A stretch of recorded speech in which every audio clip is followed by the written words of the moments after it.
Hello, my fellow kin. Welcome back to the channel. On today's episode, we're going to shake things up a little bit and talk about deployment, specifically how you could win more games with the Leagues of Votann. But before we go any further, of course, a massive thank you to our channel members, Jordan Stuckenschneider, The Pulp, Fusel, Sam P, Austri TM, Dabadakis, Travis Taylor, Aaron Easley, Smoky Miniatures, Mr. Wolf, Koromar, Chaos King Plays, Gregory Williams, Realist Chance, Ron Helton, Nicholas Stapp, Car X, Ham Sandwich, Droidiac, Last Draken, Jade Sadler, Matt Castro, and Kitty Took on Siri. Thank you guys so much for your ongoing support. It really does help me out a lot. Now, I spent a lot of time thinking about making this video, probably like 5 months, and every time I started, I always ended up scrapping it, and it just never really worked out, and it was proving to be a little bit more challenging than I had originally thought it would be. And why is that? So I think the reason, one of the main ones, is that Warhammer 40k is, it's a complex game, I think, to break down, because there are so many interconnected variables that are all equally important in terms of playing a good game of 40k. Like, there's things like tempo, trading, staging, primary points, secondary points, and card cycling if you have to, firing lanes, understanding your opponent's army and what their game plan is. Like, all of these things and more are concepts that are integral to playing 40k. But I think the challenge with talking about deployment is that you can't really talk about a good deployment without actually understanding all of the concepts that I mentioned. They all play a role at the very beginning of the game. So in today's video, I think I finally have a way that I want to share and kind of like dive into this and break down deployment with an underlying principle that I have adopted and is constantly on the front of my mind when I'm playing a game of 40k, and it helps navigate some of these decisions and kind of reverse engineers a game plan for deployment. And I think it's an idea that is at its core underlying all of these other topics that I mentioned. So what's the big secret? Well, Warhammer 40k is played over the course of 5 rounds. That's it. That's the secret. But what does that actually mean? This is where it gets a little bit more interesting. 5 rounds to play a game of 40k really means that each player has only 5 turns to play. That means you have 5 movement phases, 5 shooting phases, 5 charging phases. That's it. And then you're done.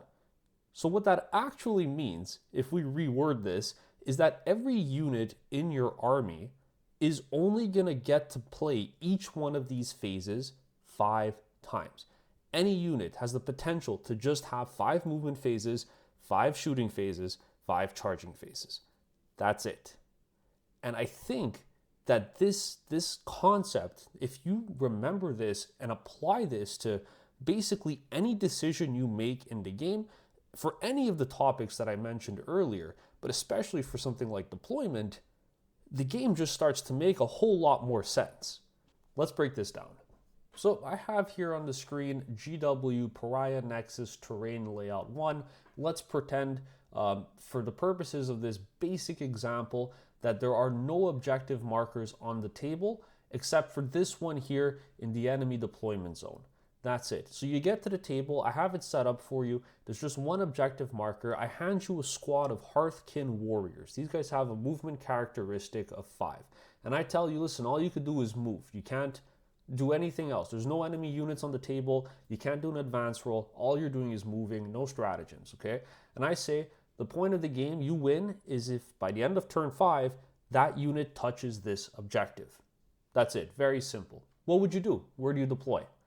Well, you would take your unit, and I'd hope you would take a measuring stick as well, and you would essentially measure out from this objective over here 25 inches, right? Because you move 5 inches per turn, and you have to end the game on this objective. So you would measure out, where can I deploy to be 25 inches away?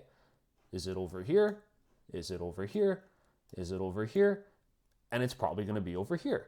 So you could say turn 1, I'm going to move up 5, 10, 15, 25. I win the game. Nice and easy. Now, unfortunately, we know that a game of 40k is a little bit more complicated than this. It's not as simple as winning the game by just getting to a destination on the table. But we could take this concept, this idea, and really just apply it to everything we're trying to do. All of these main topics I mentioned earlier, right? Like, how do you win a game of 40K?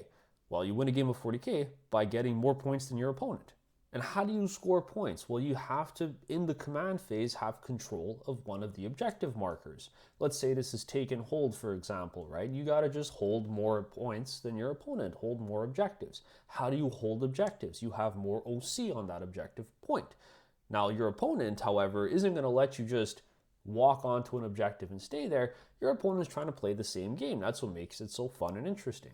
They are also trying to hold points and at the same time deny you from holding yours, just like you're trying to do to them. So when we take this idea and we consider that there's kind of like a ticking clock on how many activations you can actually get out of a unit, it kind of starts to dictate how we should be deploying and what we should be prioritizing on the table. For instance, if we look at this table and we say we are trying to hold primary, we need to get on an objective to score points. Well, there are three in the middle, right? Which one is the easiest one for us to hold? Which one should we be deploying for and pushing towards right away? Now, usually the answer to that is going to be the one that's closest. Why is that? Well, namely because it's faster for us to get there. One of our movement turns, one of our 5 movement turns for one of our units could potentially get us onto that objective. So let's say I was the green deployment, right? And I wanted to choose an objective marker that would be the easiest one for me to hold, the one that I could get to quickest. Which one would I choose? Would I pick this one, or the one in the center? Well, typically, like I said, it would be the one that requires the fewest amount of moves to get to. And that is the idea of like an expansion objective, right? It's the one that is easiest for you to get to, easiest for you to hold. So let's say, for example, I deploy a Sagittar over here like this. It's going to be quite easy for me to just drive up and touch this objective. Conversely, if I wanted to go for this one, any one of my units is going to have to take at least 2 turns to get on to this point. So 2 out of my 5 movements are going to have to be allocated to getting onto this objective point versus just 1 to get over here. It's so much easier to reinforce, especially when you introduce things like advance rolls, for example, right? If I had a squad of warriors here that only move 5, well, they move out, they're 5, and then they advance and they touch the point. It's very simple. It takes 1 movement activation to get there. This also ties in with concepts like staging points. And of course, like I mentioned at the start of the video, all of these ideas that I'm discussing right now deserve full-length videos in of themselves, but you need to understand what all of them are in order to know why you're deploying a certain way. So we're going to just talk about them and define them, and I'm going to use this principle about that 5-turn activation per unit that's going to help you kind of integrate them into your overall game plan, hopefully. So that's kind of the idea about primary, right? Like you want something that's going to be able to just quickly get onto your point in the shortest amount of time possible. The reason why this objective looks really appealing to us is not only because it's closest, but it's also because it's next to a staging point. This is what we would call a staging point. Why is it a staging point? What does a staging point actually mean? All it simply is a position on the board where it is easy for you to hide and start applying board pressure, board control. If I have a Hecaton land fortress that's right here in this spot, and I want to drive up towards the middle of the board, it's going to be a lot easier for me to hide and not be shot back if I drive into this ruin, right?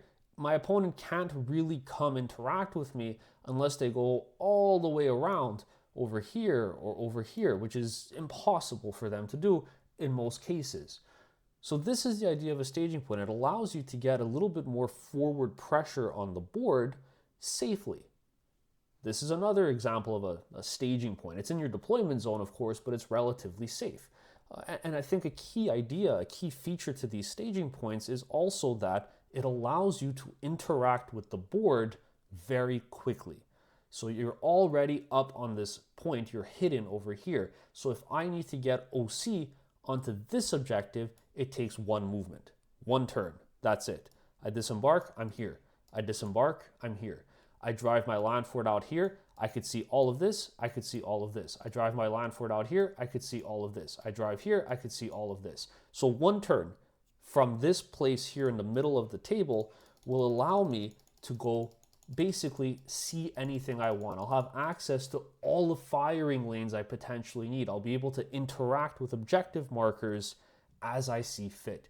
And that's what's really important. So putting all of those ideas together, this objective is the one you want to go for as your expansion because it's the one that is fastest to get to. It requires the fewest amount of those movements that you have, those limited access to unit activations, the 5 that you only get, right? The 5 movement turns. One of them could get you here easily.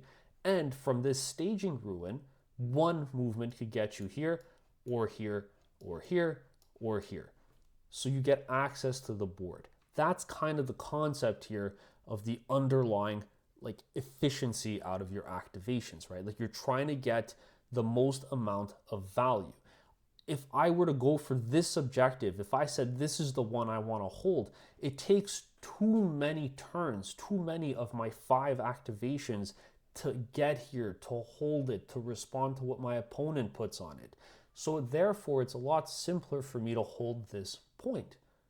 And of course, my opponent will have a harder time interacting with it. So when we look at deployment, we know that we want to have things that can reach this and hold it quite well.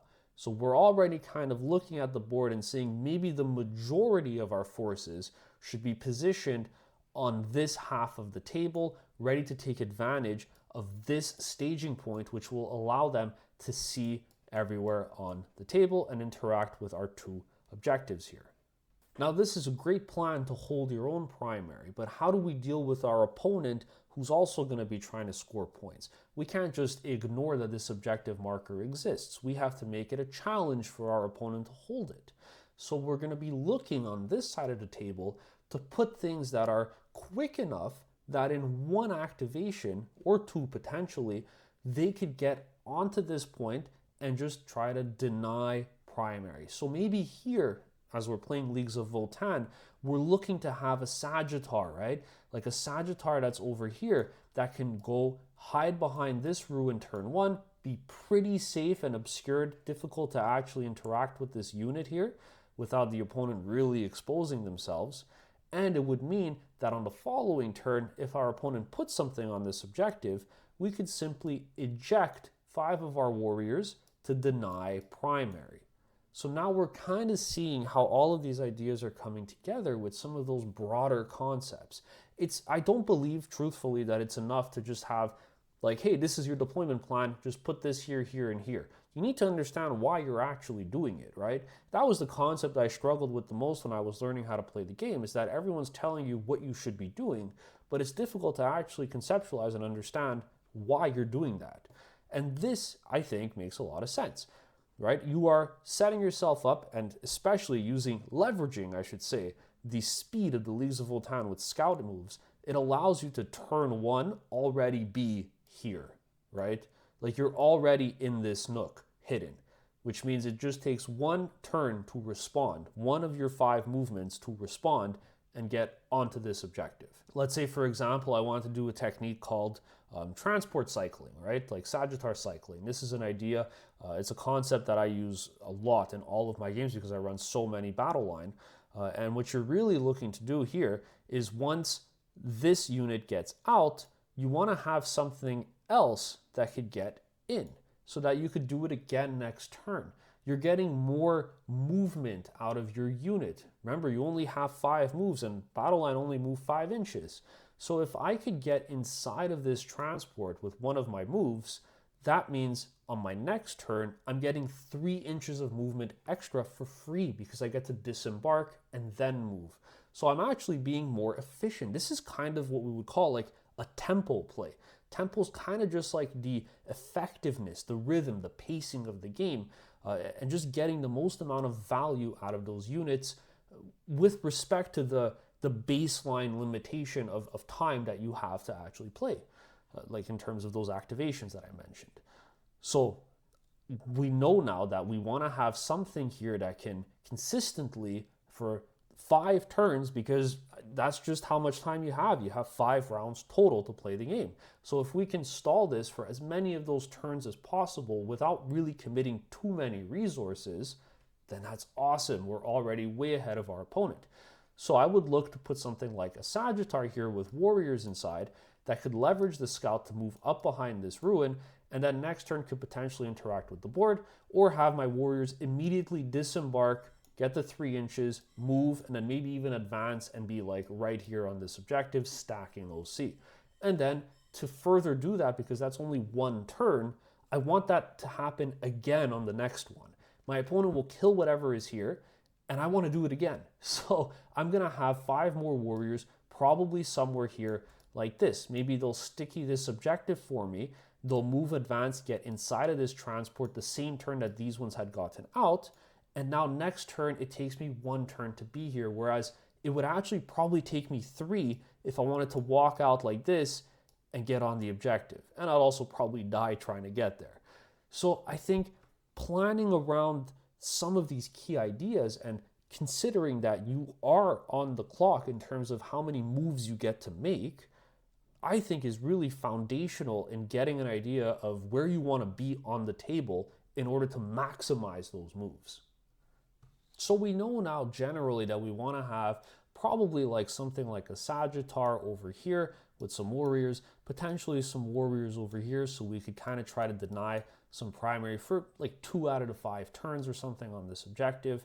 But we also know over here that this is where we want to have some of those staging pieces, like our Hecaton Land Fortress, for example, if we were running one, or maybe Sagittars that carry Berserks inside.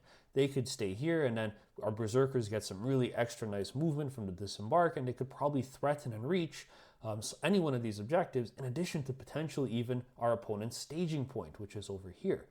So knowing that, we could safely assume that we're going to want to push towards, on this side of the table, some of our heavy hitting units and things that can maybe reinforce a point down. Now, we also need to consider that our opponent is also playing the game. So a simple way to assess where we should be deploying in terms of, in the general area that's going to push towards a specified point that we want to get to, is by measuring where they can reach on their first turn. You don't really want to be shot or accessible turn 1 to your opponent. You don't want to lose resources for free and have fewer things to play the game with, right? You want to have that potential for 5 activations over the course of 5 phases for 5 turns with each unit. You don't want to give that potential up turn 1 and get 0 activations out of a unit. So what we would look for example, when determining, I want to have my land fortress reach over here inside of this point. Should I deploy it over here? Should I deploy it over here? Or should I deploy it over here? I would probably look to see what my opponent has in terms of biggest threats that could actually touch a land fortress. And then from there, I would measure and see if it's possible for him to actually hit it. For example, let's say my opponent was running some Vindicators, right? These things have 24-inch range on their guns. So let's say he was deployed over here with a Vindicator and he wanted to come up this way. Can he actually interact with this side of the table? It doesn't look like he's able to get an angle like this. So here, I know that I'm quite safe. However, he definitely sees what's over here. So if my opponent goes first and he just decides to move up with his Vindicator and blast my land fortress, he will be able to, and I could potentially lose at turn 1. So maybe this isn't the best spot for me to actually play it, because one of my opponent's movements could take it out this way. However, if I go here in one of these spots, it's definitely safer. So another idea here, just to reinforce, is we want to use and understand that concept that our opponent also gets to move, just to pre-measure and say, okay, where can you reach turn 1 that would actually interrupt my ability to play the game? And so we would not deploy a land fortress here against this specific unit, because there's a good chance it just kills us turn 1. Why take that risk when we could go here and be safer? Now let's say I was running a second Hecaton land fortress. Where would be a good spot for me to put this unit, keeping in mind some of the concepts we already discussed, and bearing in mind that you want to be able to access certain areas of the table in the fewest amount of moves as possible so that you have the potential to get there quicker. Where would you put the land fortress? Now, I would say a great spot to put one would be right here in this corner, something like this. So there's another land fortress here. And why is this a nice spot? Well, first of all, it's extremely well protected. Nothing can interact with this turn 1 from our opponent's side. Doesn't matter what kind of army he's playing. And additionally to this, with one single move, we could get access to this firing lane, to this firing lane, and potentially even this firing lane over here like this. So with one move, one kind of just push up, we get to see the whole table. And that's really nice. This means that we get a little bit more access to those tools a lot quicker. We don't have to wait 2 turns to move here, right? If I had deployed this land fortress behind this first one, for example, it would actually take me 1, 2, 3 turns to get out in the open and be able to interact with this side of the table. And by then, the game's basically over. But however, if I'm over here and I already have one land fortress that could take care of this side of the board a lot easier after turn 1, this one can respond more quickly and will have better access and coverage to any point of interest that I decide immediately right out the gate with the potential of just one move. So again, just reinforcing that idea that you're looking for places, for things that will allow you to be as efficient as possible in your limited amount of movesets that you're given. Now, this is some of like the heavy hitting units, right? But secondaries also exist, right? Like we kind of have an idea of how to deal with primary now, like put tougher things on it. Maybe we have a Sagittar that's over here like this with more warriors inside, so it could scout up this way, be hidden, and then also just get warriors out and touch this objective, right? It's really quick. That's all in one move. Scout for free, disembark, move, touch this objective. Your opponent has to respond and do something to you, and you're pretty well safe. So this would be a great spot to have a Sagittar with warriors as well that could scout up. So we know kind of like how to deal with primary, right? Like get things on it as quickly, efficiently as you can, very good units that hold. And to stop your opponent from scoring primary, we want to have units that are easily able to touch that objective and just deny points through OC, for example, right? So that's why we have 2 turns kind of set up to do that over here on this side of the table. And then for the middle, which is kind of just like a bloodbath, right? Like there's no real way to hide. You're touching this objective, you're out in the open. You can't hide behind this wall and touch it. You need to be out in the open and exposed.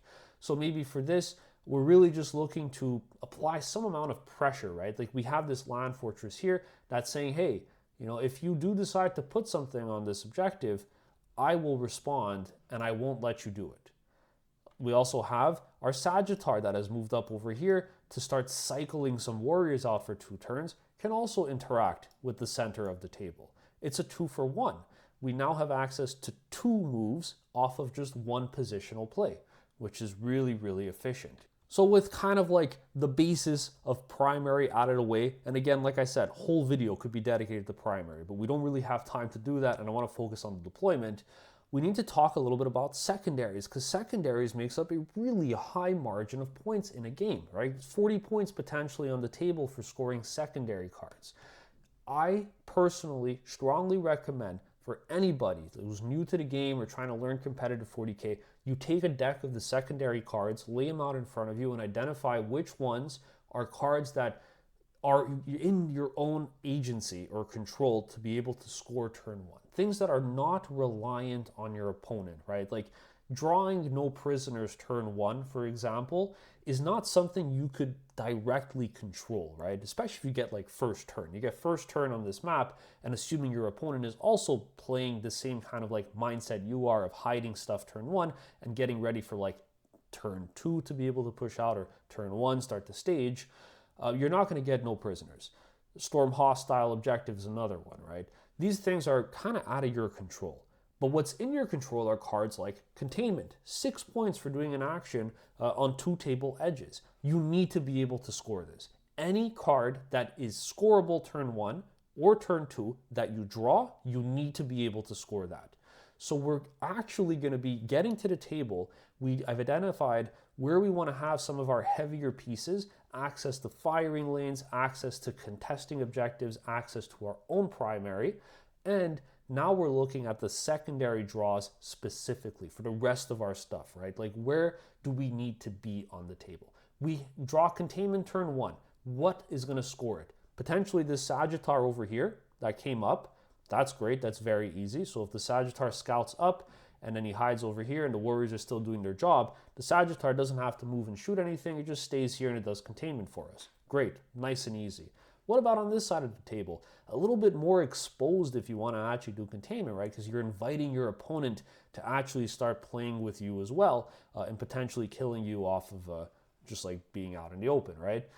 So potentially maybe we want something that can get over here turn 1 if we draw it. So just being a little bit more hidden over here in this spot makes it slightly tougher for your opponent to turn 1, come out and shoot it. It's a little bit of an awkward angle. Or maybe we have something that's just like so inexpensive, we don't really care too much. So one example of this could be, maybe we just drive a Sagittar out, right? Like we drive a Sagittar out here, it touches this objective like this, there's 5 warriors inside of it, and if our opponent does come out and kill the Sagittar that was doing containment for us, the warriors now fall out onto this objective over here, and they're still getting us primary for the next turn. That's one idea, right? There's no real like right or wrong way to do this. Well, I mean, there are right and wrong ways to do this, but there isn't really like this is explicitly how you need to accomplish this goal. It really does depend on the matchup you're playing and what your risk tolerance is, what kind of list you're running as well, how disposable are some of your resources. If you're running 30 warriors, maybe by all means, send a squad of warriors out to just do the objective, right? They're standing behind this wall, they pop out. Maybe, you're playing a Grimnir with the enhancement that he resurrects on a 2+, right? It's completely out of flavor. Nobody really runs that anymore. But hey, maybe you're taking that. That would be a great piece for this. You hide him behind this wall over here. He has the potential to threaten this objective if he has to. And he could also just pop out and do containment somewhere over here, right? So really, it depends on how you're building your list, what pieces you're including. But fundamentally, the idea is still the same. We want to have something for at least, I'd say, the potential of 2 turns consecutively to be able to draw those easy achievable secondary cards, right? Like extend battle lines. Sabotage is another one. Sabotage is you have to be touching a ruin, not in your deployment zone. So this really would be either this terrain feature over here, this one over here, or potentially even easier something over here, right? So maybe I have, inside of this land fortress, I have 10 berserks, and then I have 1 E-champ, because that still fits with the capacity limit of 12. And then so this land fortress will just move up, right? It gets inside here, and I'll just do a regular disembark, so I could just land within 3 inches. It lets me touch this ruin, or maybe touch this ruin here. It's an infantry. He's probably going to be shorter than the walls, I'd hope, so he can't really be interacted with in return. And then I can safely do sabotage, for example, without having to worry about my opponent interrupting that. So really just keeping in mind that we're looking to do some of these, I fundamentally would say just trying to score whatever card we could draw turn 1. If you waste a draw like that, something that is achievable and free where your opponent can't really stop you from doing it, you're going to be setting yourself up for failure. So really just building some of these contingencies in place. So let's say, for example, over here, we opt to go with a Sagittar. That would probably be somewhere like this. So if we don't draw containment, or if we don't get first turn, for example, we could leverage that scout to kind of back up and then break the firing angle that our opponent would otherwise be able to get in this firing lane and interact with the Sagittar. Couple other concepts I want to quickly touch on that I mentioned at the start of the video, some of those big themes, those big principles that you always need to keep in mind. Let's look at the opponent's army now. So let's say your opponent is running something that has a lot of deep strike potential. We need to make sure that our opponent can't land somewhere that's going to cause problems for us. We don't want them to land over here and threaten our easiest objective to hold, the one that they have 0 pieces to interact with. So we want to make sure we can actually stop our opponent from getting here.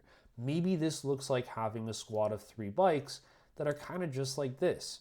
Now your opponent cannot land anywhere inside of this terrain feature. And the bikes, of course, would access to go up and down as long as one is within 6 of a table edge. means that we do have the ability to still play the game and not feel like we're just hiding away for no reason, waiting for turn 3 to pass. Over here as well, same thing. We could have a squad of 3 bikes that are kind of just like this. Again, just stopping our opponent from being able to land and interact with anything behind our lines. We don't want to give some of this breathing room away. This is kind of like our safe spot. We don't want to lose this. So we got to make sure we have something in our list that will prevent our opponent from just freely, uncontested, landing in our backfield and trying to stop us from scoring any amount of primary for taking our home objective. So this is something, that contingency, that you definitely should be including in your lists and considering when you're deploying as well. Now, specifically to Leagues of Votann, something that's really nice about the bikes specifically is their access to a 9-inch scout move. So what this means is that you can theoretically deploy your bikes if you wanted to over here where the Sagittar is, and say, hey, you know what, if I get first turn, maybe I could use these bikes to punish you, and because you've greedily exposed something like an infiltrator squad, right? Like scouts, for example. Maybe your opponent put 5 scouts just standing on this objective out in the open, and you put 3 bikes here. You could say, hey, okay, you know what? If you go first, I am going to scout my bikes back for free. It's a free move, so I'm not using one of their 5 precious activations to do this, and I get to screen my backfield. But if I go first, I get to scout up, and then I get to interact with you on this objective marker for free.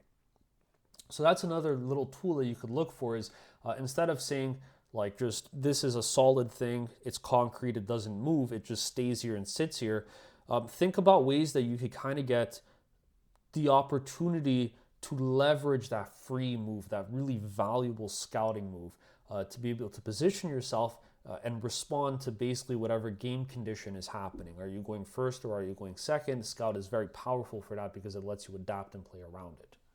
Now, just circling back to secondaries again, because I still think it's really important to stress this out. There are quite a few secondary cards that you can draw that actually are achievable turn 1 and are fully within your control. Things like Area Denial, if you get first turn, is free points, 5 free points right out the gate if your opponent hasn't infiltrated something to potentially stop you from scoring that.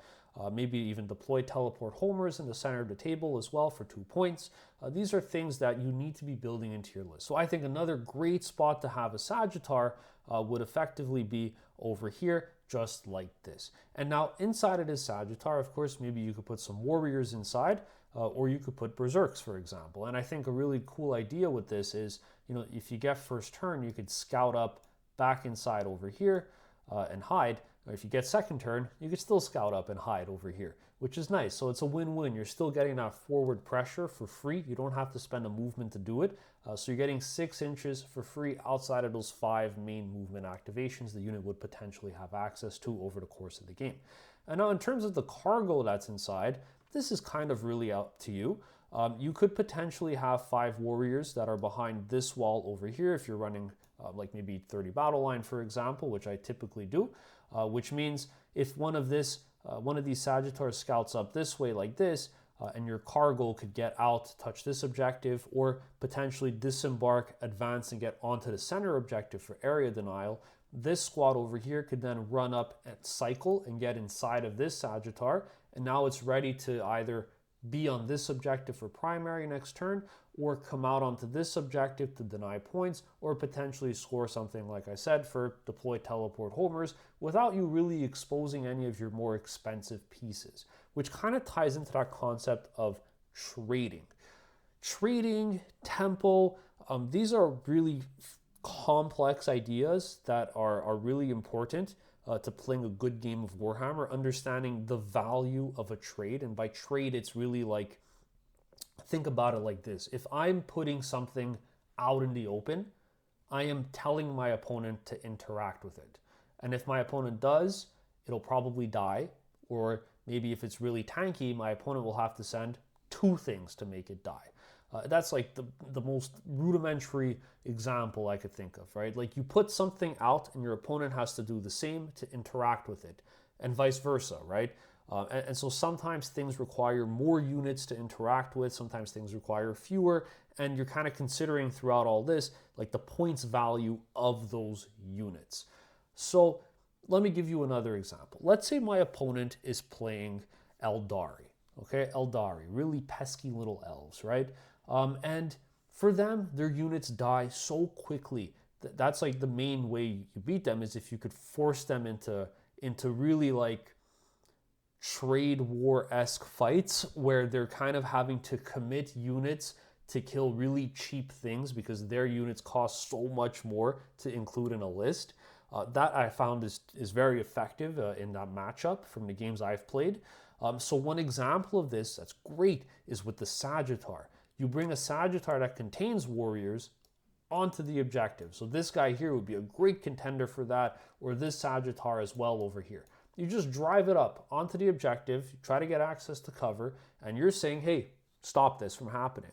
Your opponent has to commit 2 things if they want to really stop you from scoring primary next turn. Because again, remember, 5 turns only for a game. It doesn't matter how many units you lose. It doesn't matter how many things you have alive. What's important is how many points you get at the end of 5 turns. Use your resources, dispose them. They're supposed to die, they're supposed to fight, they're supposed to score you points. That's the reason they're included in your list. So I would throw a Sagittar out on this objective. Turn 1, I'd say, hey, here's a Sagittar, here's something else on this middle one, and maybe even here's something on this smaller one on the back. And I'd say, hey, deal with it. Now your opponent has to bring 2 things out to deal with the Sagittar because inside of it are warriors. So if they kill the Sagittar, warriors fall out. That's incredible value. You've now gotten this 5 movement unit safely onto an objective. It's going to score you primary. It baited 2 of your opponent's activations to come out at least if they want to deal with it. It's just extremely good value. It's a really good trade because then you get to respond on your turn in return and deal with the units that your opponent exposed. So this is kind of like really nice. Like trade wars are like my favorite way to play 40K. I think like forcing trading fights with your opponent is just such a fun and exciting way, I think, to have a game of 40K when you have good control of that. And this is just one example of how you could start initiating that, right? Like, again, all of these concepts could fully deserve their own video by their own right. But I need to just have you understand them at the basic level just to implement them into how you're going to be setting yourself up for deployment. Now, the last idea I kind of want to wrap up with that I'm going to talk about for the purposes of deployment is still on that notion of tempo. Now, tempo, like I mentioned a little bit earlier, is kind of just like the efficiency in your pacing of the game. Like, what is your pace, and like, are you being as efficient as possible with your units? A great, easy example of this is, let's say your opponent has something here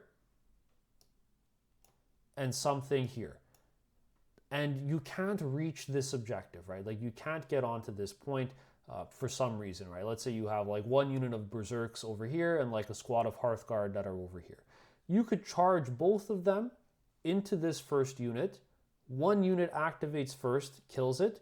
The second one gets to pile into this unit over here and then activate and fight this one.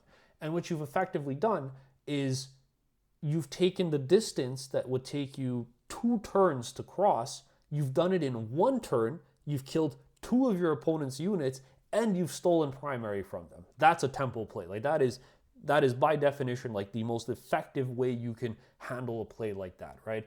Is looking for opportunities to get more value. And why is it more valuable? It's more valuable because, again, fundamentally, you only have 5 turns to play the game. So if you could do what would take 2 turns in just 1, you've gotten value out of that unit. So much value out of that unit. That's why things like Overwatch are really good, right? Like, it's not your turn and you get to shoot. You get to interact with the board. Things like reactive moves are very strong because it's not your turn, you get to move. Things like Blood Surge, for example, very good, right? Because it's not your turn, you get to move and potentially fight first in the fight phase to wipe your opponent's unit out. So it's not even your turn and you've effectively like charged and gotten more distance on the board. And then next turn you get to move from there and keep pushing forward. So things like that are really, really good tools to have. Like scout moves as well, which allow you to just kind of like we mentioned a few times, now get a free turn of movement right out the gate.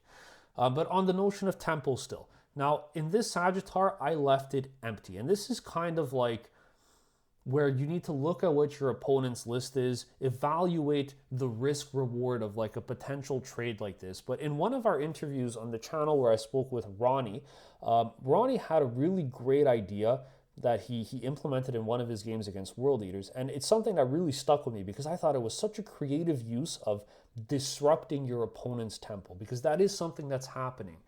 Again, keep in mind that fundamental idea. You only have 5 turns to play the game. Each unit could potentially activate 5 times per phase. So if you could do something to stop your opponent from having a turn with that unit only gets 4 turns to play with. You stop it twice, oh my god, that unit only gets to play 3 times. That's crazy. It's so powerful thinking like that. And what Ronnie had done that I really thought was cool was it was search and destroy. So it was the little bubble of 9 inches out from the middle here. He was playing into World Eaters, and he did a really risky deployment on the line with a Sagittar that had 5 Berserks inside. And what he did was he got first turn, he gambled for turn 1, he got it, he scouted up his 6 inches, he disembarked his 3, he moved his 5, and he charged his Berserks right into the deployment zone of the enemy World Eater player, right into some 8-bound. Killed the 8-bound, and now he said to his opponent, there's 5 Berserks in your home objective. What are you going to do about it? And that is so powerful because now your opponent has to take something that's potentially like over here, right? Ready to push out into this staging point and then threaten, just like you were doing on this side of the board. Now this unit has to go backwards. It has to actually go the opposite direction of where it wants to get to, which means something that would take 1 turn to do will now take 2 turns to do instead. And that's after turn 1 happens, which means this unit will only get to really play the game for turns 4 and 5. Those are the kinds of things you should be looking to do, opportunities like that in your deployment, right? While you're deploying, is there a chance for me to disrupt my opponent's tempo here? It doesn't even have to be something as like aggressive as that, because I would say this is like pretty aggressive, right? Like having Berserks and literally deploying them on the line for that. This is where things like infiltrators are amazing. If you watch the first battle report that came out last month where I played against Orcs, Orc Warhorde from my friend Pete, who was playing them on the channel, I did something with my Jaeger squad. I basically deployed them something like this over here, and I played for that turn 1. That turn 1, I walked them all up, I advanced them, and I said, hey, you're stuck in your deployment zone for at least 1 turn. And if you don't kill the full squad and you leave a single guy alive, I'm going to walk him either here, or I'm going to walk him here, and you're going to be stuck in your deployment zone a 2nd turn with 1 unit. And it was backbreaking. Like that won me the game just off of that 1 move. Just reducing the amount of activations your opponent gets, the amount of efficient activations your opponent gets with his units, is absolutely game-breaking because remember, they only have 5 turns to score points. So if you stop them for even 1 of those turns, you stop them from getting on a primary point, you give them a 0, you give them a 5, you're going to win the game. And so opportunities like that, if you can ensure that you have the tools set up to get your objectives, to score your points on secondaries, deny your opponent's primary points, and potentially set up tempo plays to disruption tempo plays to stop your opponent from scoring their points and doing their activations as efficiently as they want to, you will 100% win more games. Adding this in post because I forgot something super important about the infiltrators. Got carried away when I was remembering the move block that happened in the battle report. But essentially that is what infiltrators are really good for. They allow you, for Leagues of Votann, to not only get to set up those awesome potential move blocks that disrupt your opponent's tempo and stop them from being able to get uses out of their limited amount of moves. But if you are playing against an army that doesn't really care that much, or it's like too high risk, what you're also able to do instead is play them a little bit more defensively. Notice how we mentioned a lot of the times that you have a lot of critical scout moves that allow you to get that extra turn 0 movement for free. It's a free move. So instead of having 5 moves, potentially you have kind of like 5.5 or 6, just 1 right out the gate with that free scout. So what you could do with this is allow yourself to basically guarantee that you will be able to get your scouts off. So something that you would see a lot of times on GW terrain is people putting their infiltrators inside of their staging ruin, inside of their natural expansion ruin, where they're going to be contesting and protecting their objective in the middle of the table. So you would maybe put your Jaegers like this, something like this along the wall. And what this allows you to do is get a really good early footprint in no man's land. It ensures that your opponent won't put their infiltrators somewhere here and stop you from scouting up. So you'll get to make the full use of your scout moves and just kind of go wherever you need to with that early game move, that free positional move that your opponent can otherwise maybe deny and use to reduce some of your efficiency. Now, something else that I didn't touch about, and this I think is like, we really will save this for another video, but the idea of point denial. So we spoke about primary point denial, but there's also secondary card point denial, right? What happens if your opponent draws area denial, turn 1, for example, right? And they walk something up onto this objective, they'd get a free 5 points. But if you have your Jaegers here that are within 6 inches of the center of the table, these Jaegers are also going to be not only allowing you to get your scouts up, securing board space, but they're also going to be denying that 5 points and giving your opponent, I think it's like a 3 or a 2 for the mini version of area denial. So just another way to kind of incorporate and think about getting more efficiency out of your units. Everything should be purposefully placed down on the table to help you and facilitate you in terms of accomplishing your overall game plan and goal, making use of those activations. Another example I want to talk about real quick is I played into Creations of Bile the other day. And Creations of Bile is like a really hyper-aggressive army with like, the opponent was running 30 possessed, like just 3 bricks of 10 possessed. It's absolutely brutal to play against. And Votann are quite good into it, of course, because it's tough to stat check us. But something I had done that was a really high-risk play, but I think was totally worth it, wasn't on this map, but I'll just use this as an example. He had one squad of 10 possessed that were like basically over here. They had pushed up and they were kind of like ready to stage behind something. And so I had some bikes that were able to see them and shoot into them. I didn't want this side of the table to crash into my lines. So what I did was I deployed a Sagittar really aggressively here. And I said, okay, like after he moved up, I did my scouts, like I moved forward because they didn't have any shooting, so there's no risk.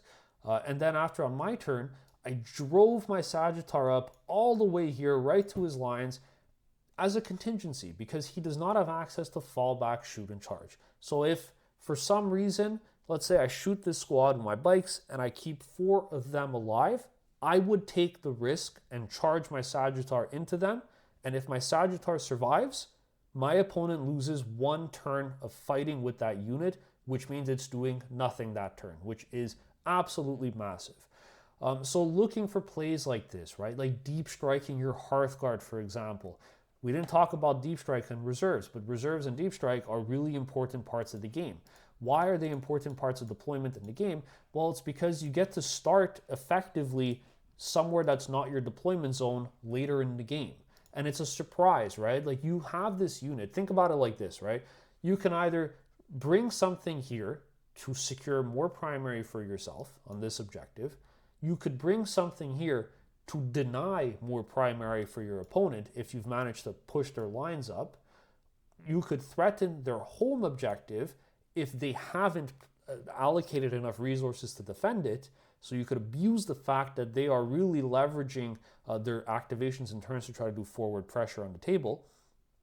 Or you could reinforce a point and land on something that's uncontested through rapid ingress, for example, to score points on your next turn for free, for primary. Your opponent can't really stop you from doing that. So that's why having something in deep strike is so powerful, because it's so flexible. Instead of saying at the beginning of the game, oh, this Hearthguard unit, even if it had a 10-inch move, right? Like this Hearthguard unit is gonna come out here and defend this objective for me. Maybe your opponent doesn't even come to this side of the table. Maybe they shift all their resources towards these two. Now your Hearthguard unit is stuck here. It's going to take 1 turn, 2 turns, 3 turns before it could even see the middle. However, in Deep Strike, you get to choose where you land. You could come down here, you could come down here, reinforce a point, deny a point, take a point for primary, or threaten your opponent's backfield. Just the possibilities are endless, and that's why having something in Deep Strike is a really good tool to have inside of your list. Not necessarily mandatory by any means, but something that could absolutely help with deployment and understanding what that unit is doing, because deploying something in Deep Strike is part of like your deployment plan, right? Why is it in Deep Strike? It's to do one of these things. And understanding that and knowing that you're doing it to get the most efficiency out of that unit on the table, it provides a lot more value. All right, guys, so a bit of a long video here. Like I said, I think deployment is a really, for Warhammer 40k, I should say, has a lot of complex concepts that if you don't understand why they're important and what they actually mean, can absolutely negatively impact your ability to have a good game. And I think just getting like the baseline idea, we spoke about a lot of different concepts, but just getting like a baseline understanding of why these things are important, and using that like underlying theme that I said, just always remembering that you only have 5 turns, you only have 5 units, and like they're so disposable, you just need them to get you as many points as possible and potentially stop your opponent from doing the same thing by leveraging those 5 potential activations. I think is really foundational and starting to get a good grasp of some of these other ideas that we spoke about and kind of touched on in today's video. So this wasn't really like you need to do this, this, and this when you deploy and put this unit here and this one there. As much as it's kind of like, I just wanted to give you the tools to say like, hey, you know, in my list, it looks like I'm lacking the ability to do this. Or maybe like this list, I have all the tools, I keep losing. Maybe it's because I'm not considering one of these things when I'm deploying, and now I have a better idea as to why that's so important to do.